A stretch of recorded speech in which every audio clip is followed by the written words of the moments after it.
Estás más perdido que el barco del arroz. Seguro que muchos de ustedes reconocen esta frase que pertenece al acervo popular llano. Lo que probablemente no sepan cuál es su origen. Esta es mi historia. La historia de uno de los barcos del arroz. La historia del delfín.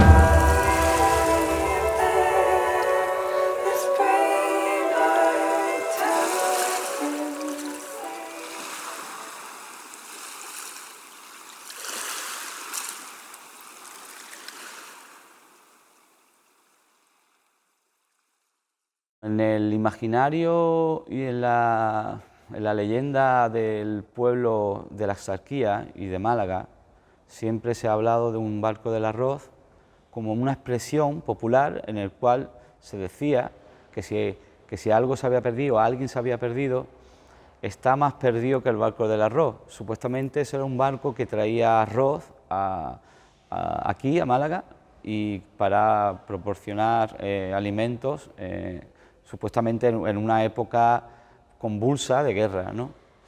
Y siempre se habló de que el barco de arroz estaba en Calaceite, que es el término municipal de Torrox. Lo cierto es que tras una investigación, una ardua investigación, descubro de que ese barco del arroz era un barco que había sido hundido durante la Guerra Civil Española.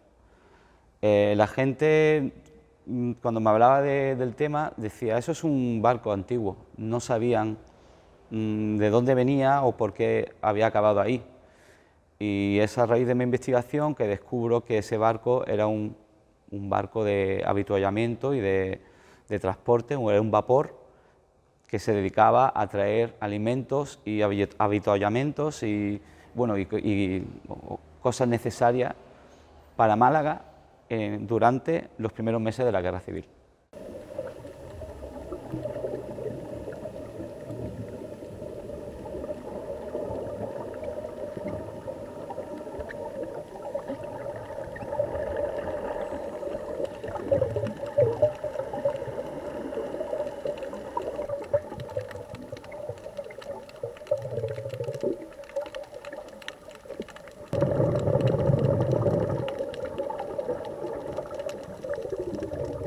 Barco del Arroz es vapor delfín. El 18 de julio de 1936, junto con el JJ Sister, eran dos barcos prisiones. A último de julio desalojan a los prisioneros de ese barco y lo destinan a la línea Málaga, Almería, Murcia, Cartagena. Era un barco mixto de carga y pasajeros. Fue torpedeado el 30 de enero de 1937, en lo que tenemos aquí, que se denomina Calaceite, y precisamente el denominado popularmente como barco del arroz, la principal carga no era el arroz, la principal carga era aceite. Con motivo por el torpedeamiento se vertió mucho aceite al mar y desde esa época ya se le denomina a la zona Calaceite, por la cantidad de aceite que estaba en la superficie del mar.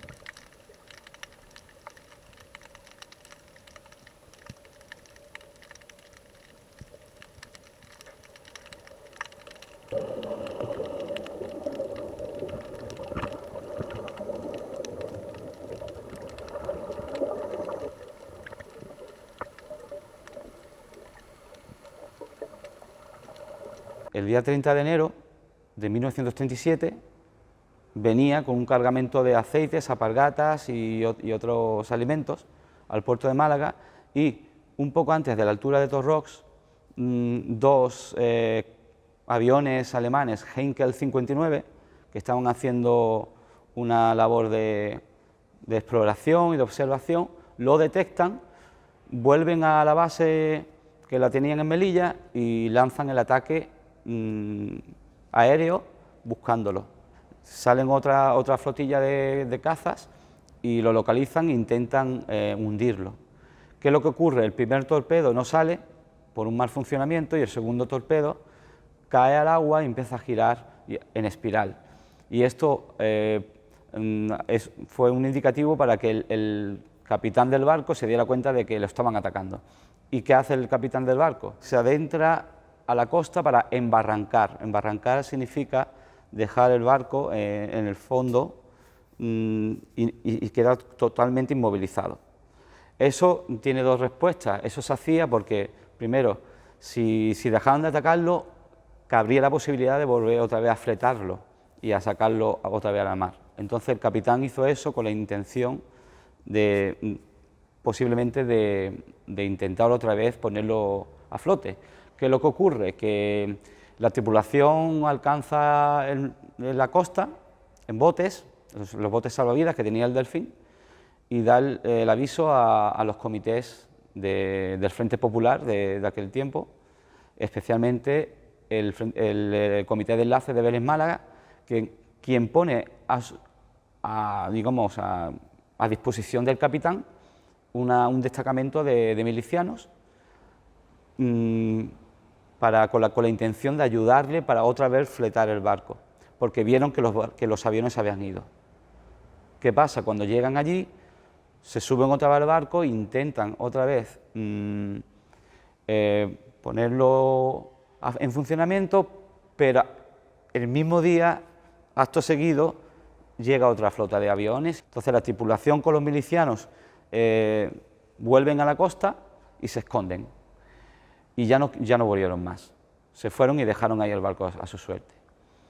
2 días después, un submarino italiano lo detecta y le lanza un torpedo. ¿Qué es lo que ocurre? El torpedo impacta en el armazón del barco, pero como el barco estaba embarrancado, no se podía hundir, se quedó allí, con las superestructuras a la vista. Al día siguiente, un caza alemán lo bombardea y el obús cae en la cubierta y lo revienta, básicamente lo revienta, ¿no? Y así se quedó, hasta que poco a poco el barco se fue hundiendo y descomponiendo. Y heme aquí, mis restos reposan en la Cala del Aceite, en el municipio de Torrox, de la costa oriental malagueña.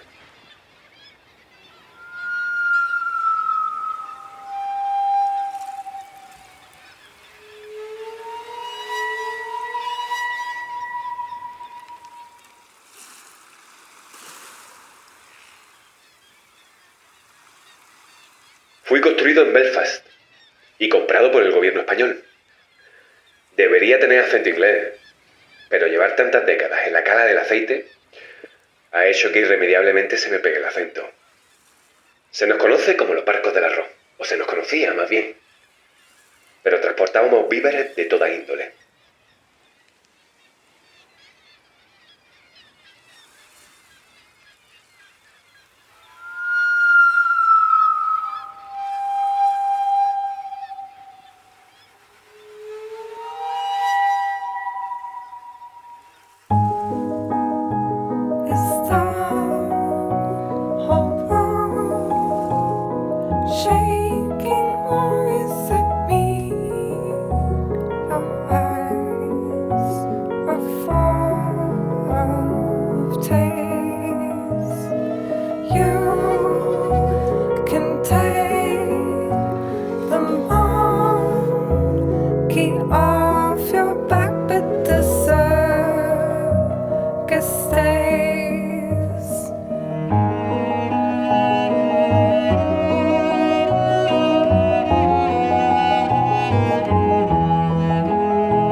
conciencia histórica y por conciencia ambiental, los dejaría este barco.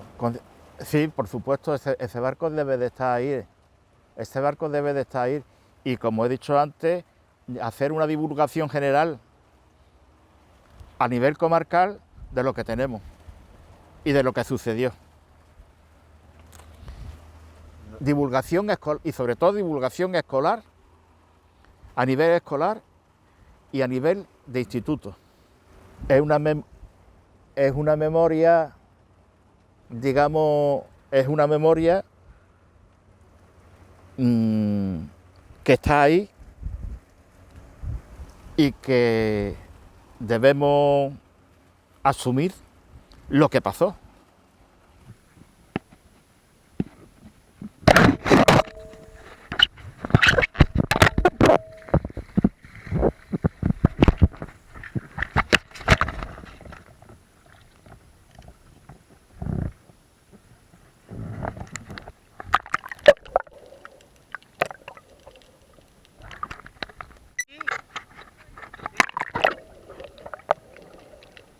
Mi hundimiento, entre otros muchos motivos, está íntimamente relacionado con uno de los sucesos más trágicos de la Guerra Civil, con la conocida desbandada.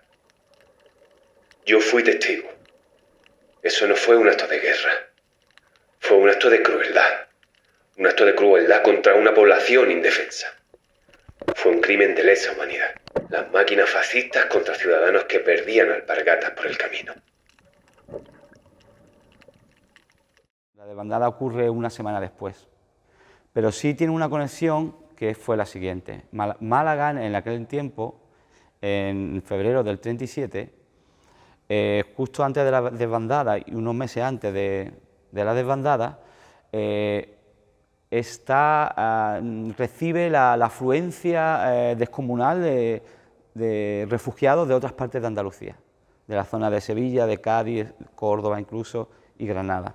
De hecho, la capital de Málaga se desborda y se duplica la población por la llegada de estos refugiados que venían huyendo de la zona nacional, ya que allí se estaba produciendo también una represión brutal hacia el oponente político.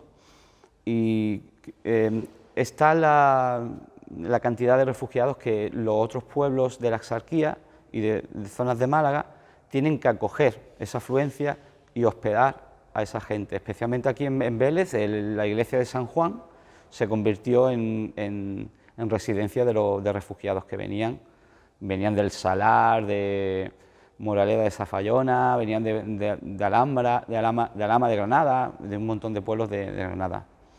Y lo que hacía este barco era proporcionar alimentos, porque ya en aquel tiempo, febrero del 37, Málaga estaba completamente casi rodeada por los nacionales y sufría una carencia total de alimentos, porque le hacían un bloqueo muy fuerte económicamente, y este barco se dedicaba a llevarle comidas también. Por eso su relación con el barco del arroz. Los sublevados pasearon a sus muertos, digamos entre comillas, pasearon a sus muertos durante 40 años por medio de sus nombres en las calles. Los otros no tenían derecho a nada. Los otros siguen en las cunetas. Velaron a sus muertos y le dieron honor a las sepulturas de sus muertos. Y se saben quiénes fueron sus muertos. Los muertos de los otros no se sabe. La ONU, cuando se creó, una de las primeras resoluciones fue declarar a Franco criminal de guerra. Eso para que nos hagamos una idea por dónde va la historia.